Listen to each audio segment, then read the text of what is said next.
that.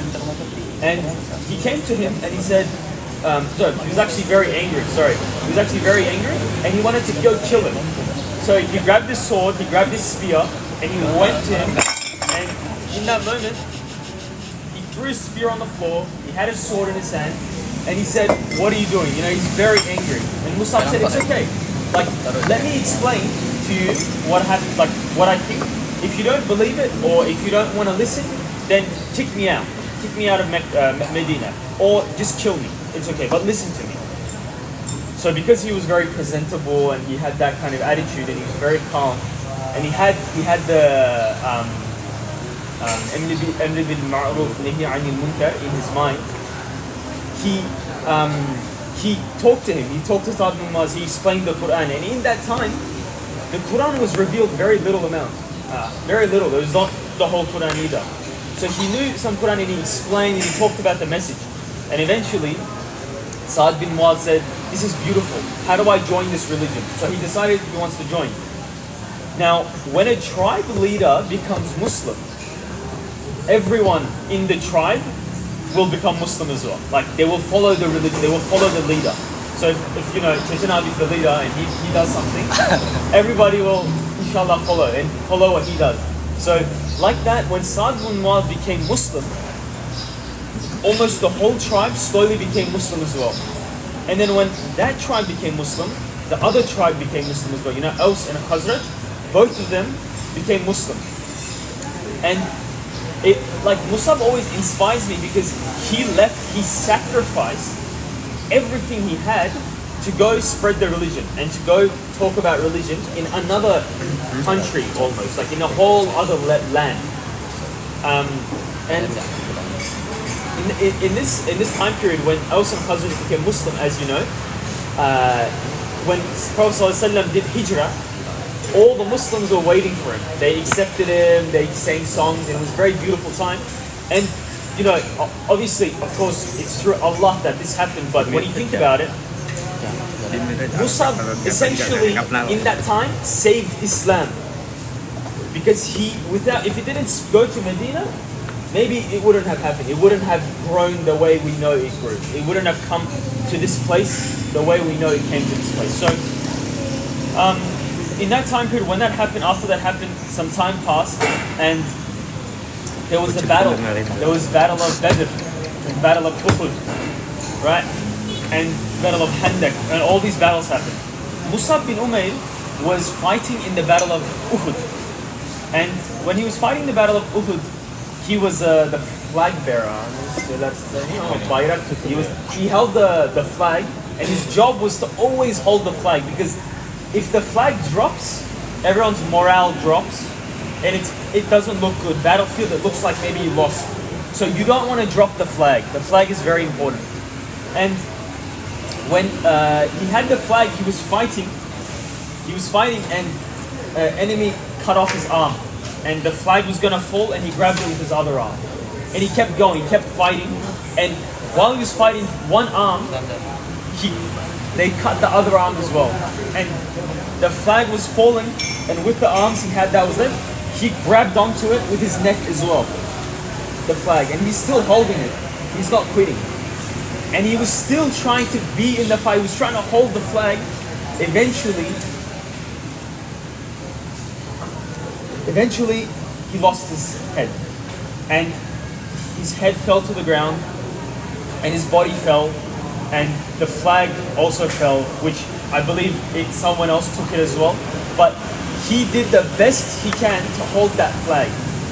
And the saddest part, which always makes me emotional and is very special, is when he died, the Sahaba came to the Prophet ﷺ and they said, "Ya Rasulullah, we don't have anything to cover his body properly. We have this piece of cloth, the clothing he had. If we close the feet, the head opens up. If we close the head, the feet open up.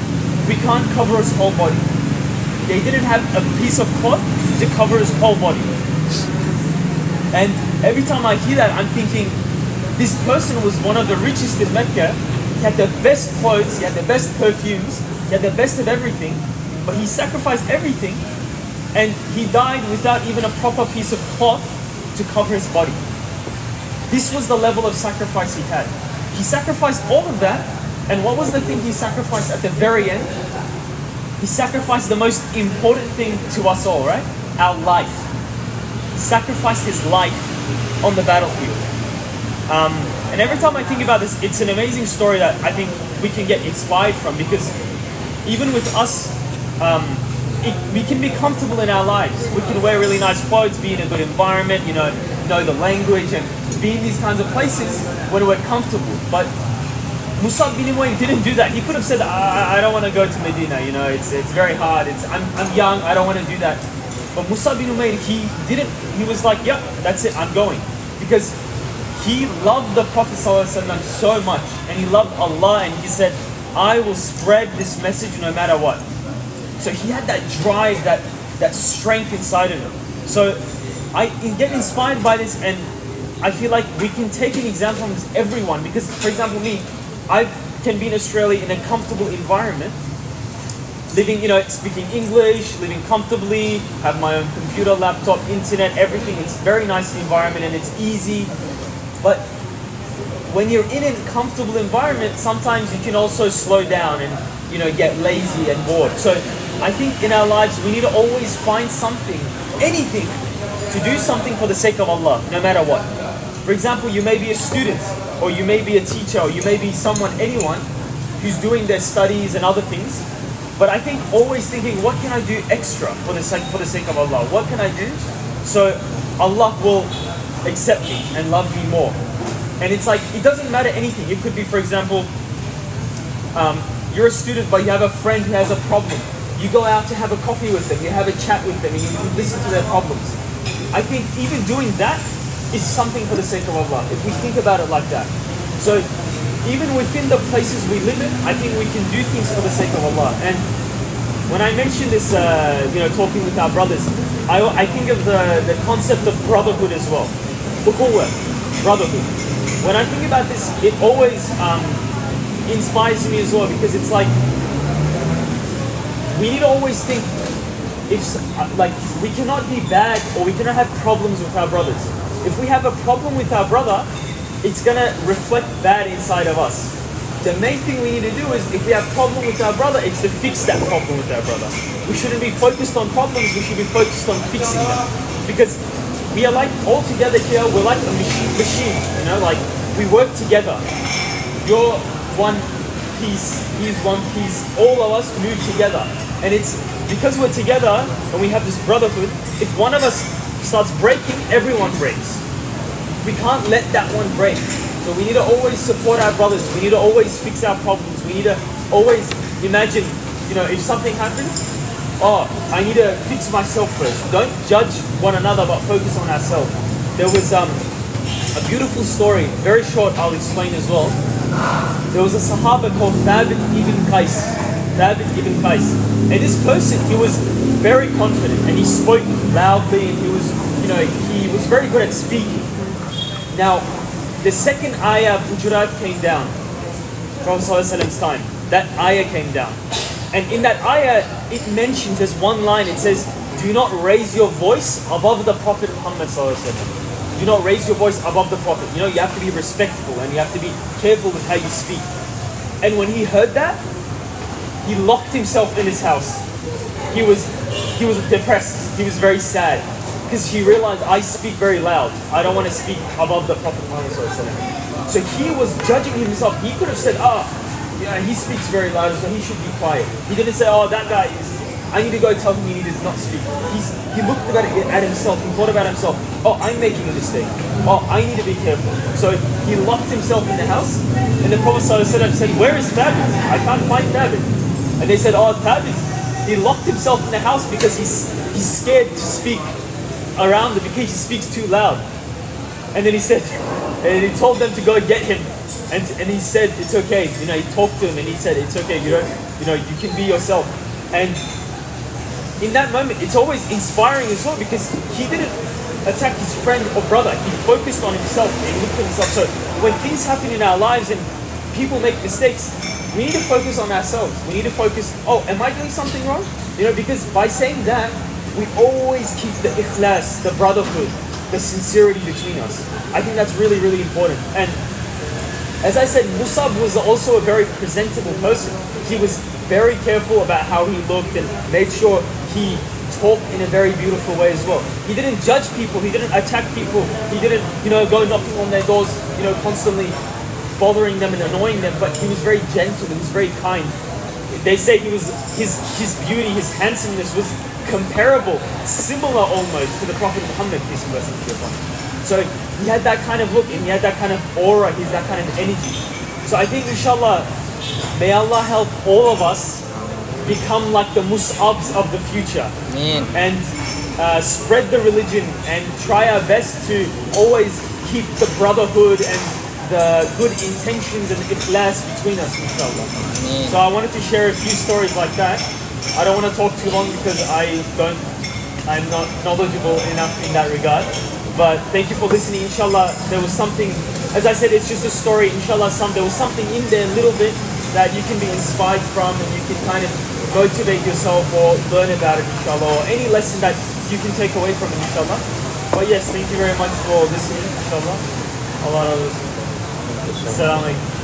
Waalaikumsalam warahmatullahi wabarakatuh.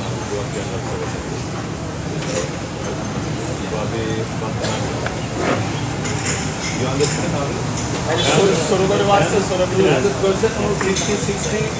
Little that means you don't understand.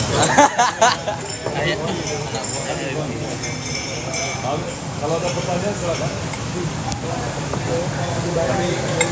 Poin yang ada di sini silakan tetap. Umur 17 ke 18. Mana nih nggak pakai helm nih?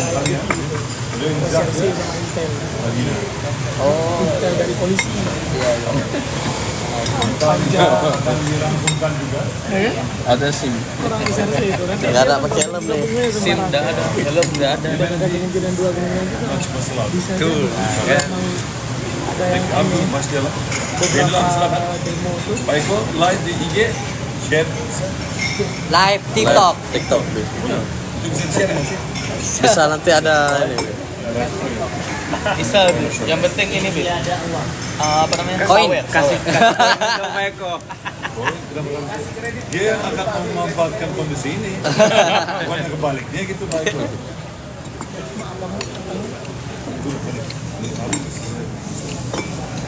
rame ya. Rame nih bahaya nih. Capres Bil. Oh capres ya? Di sini apa capresnya? Ini di stadion Mungkin makan di sini kita nggak tahu kan? Stadion ini nanti. Di sini Mah juga tahu tadi. makan. Yang ini Nanti. Nanti di depan di Mortala. Portala. Habis itu kita berarti ke sana langsung. Makan cepat lah, saya bahaya nih. Jati Nabi. macet ya. Jati Nabi. Anis nanti di sana. Cepat-cepat. Kami juga warning gitu. Bisa lama kita di sini. Saya bilang, Kita Helm nggak pakai lagi nih. saya bilang ke Pak Jati, tadi kita maksimal di MZ itu jam 8. Itu udah maksimal kan? Muka saya nih sekarang. Unsur kampanyenya, insya Allah aman.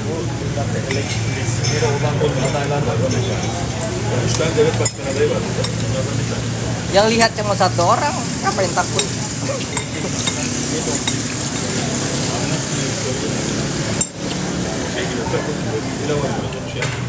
Yang live-nya udah oke lah satu orang kan. Yang kasih koin siapa? Cuma Yuda yang. Saya udah member sama Pak Eko, member nomor 2 saya. Iya. Member itu maksudnya apa? Ngambilin banyak kasih gift. Nomor 1 siapa ya? Saya enggak. Nggak pernah bapak. Nomor 1 ada kawan saya. Kawan Pak Eko. Bocil FF namanya. Sekali siram bunga 100 biji. Pum. 13.000. No? 13.000. Enggak, tuh. 100 biji. 100.000 tuh. Tinggal 13.000. Enggak sampai.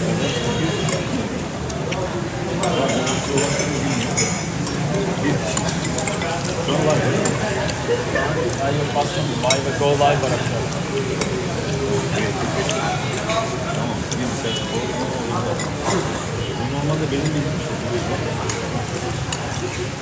Benim bildiğim normalde bunun için böyle belli bir şeyin olması lazım.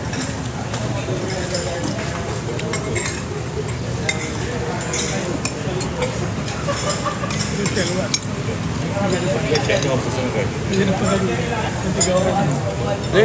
Ini semua Intel nih. Enggak, udah PP-nya dua orang. Udah lihat ke kita, Bu. Itu kan ada yang nggak pakai baju seragam. Nah, itu Tempat beda-beda polisi ya. dia yang pakai armor. Itu penjinak bom.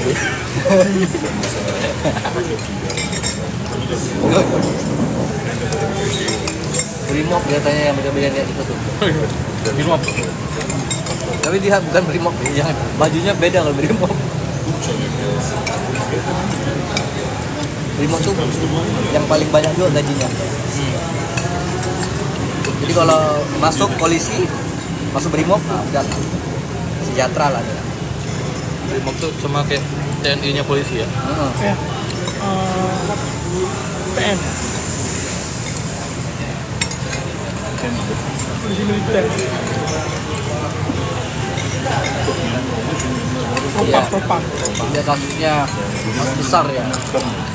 Kartel, teror, aksi teror, kartel. Dia ada lebih tinggi lagi dia. Densus. Makasih dia.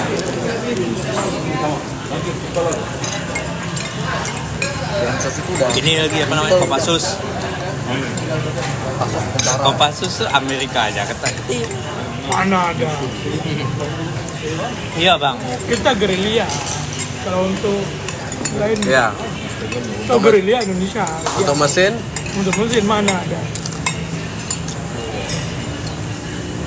Combat perseorangan ya boleh.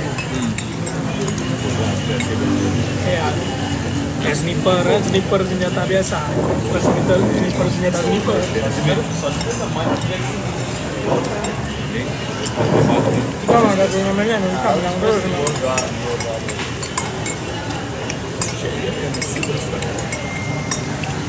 Militer yang paling ikhlas kita emang. Karena kita masuk militer nggak dipaksa. Oh, Negara-negara itu dipaksa masuk militer. wajib militer. Sekian wajib masuk militer. Karena mereka ada saingannya. Di Korea Selatan kan ada Korea Utara. Ada yang mereka antisipasi. Dua-duanya wajib militer. Nanti 2 tahun, 110 tahun. Bengek di militer. Cenab-ı yetmez. Misalnya kita nganggur nih ya. Mau, misalnya ada jaminan kita bisa masuk tentara gitu. Mau. Oh, Misalnya ada jaminan gitu habis wajib militer. Kalau mau lanjut bisa bisa. Ke Korea Utara lagi.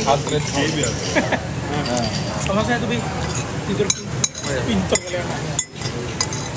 Gak, itu dia daftar kerja gak dapat. Siap 2 tahun siap kuliah, masuk wajib militer. Selesai wajib militer, dan ditawarin mau dia, tapi maunya kepolisian. Ben bir kural arası girdim. Görüntü almaya Jadi polisi sekarang. Gayret yani. O kayınlar. Kayınlardan maalesef. Dia ini 2 tahun lalu tugasnya ini yang keliling kota tapi yang pakai kuda. Polisi kota gitu. Aldım gün. lantas ya. Patladı. Keren pula sih kawanan kuda tuh kan. Bakıyor. Apa itu Bantana lu? Dia komandannya. Başkanları. Komandan pulang dulu dia. Bantana kalau kata Pak Akmal, mereka tidur ya makanya duduk. Dia kan nggak ada tanggung jawab apa. şeyler yok mu ya? Kantin aja kan. Köpek böyle falan. Binden fazla şarkısı. Yok ya. Kendi yazdığı şarkı. Haram abi. Hukuman bilang haram. Yine de yok burada değil mi? Özellik yapar. Dilihat tuh ada kan polisi kan. Çünkü başka yerlerde şey var. Başka yerde lagi apel. Köpekler. Narkotik falan. Balik, nggak bisa balik nanti kita. Ya, saya nggak pakai helm nih. Baru lagi balik. Ini balik dulu atau langsung ke sekolah? Oh, lu ngapa? Mandi dulu lah. Jam 9 kan? Jadwal Jam 9. Jam 9, 8 sampai 9. Oh. Balik ke sekolah 8.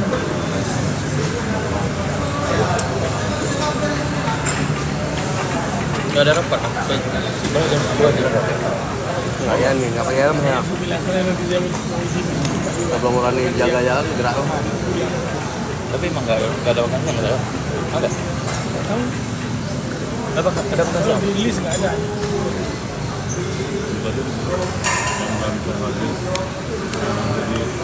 Jadi kurangnya colokan aja. Orang ini bukan wifi mainnya Pak. Memang orang ngobrol. Duduk. Ngobrol. Ini wifi ada tuh. Dia ada. Tapi sengaja dia pasangnya anak-anak sekolah atau anak-anak kuliah. Pasti.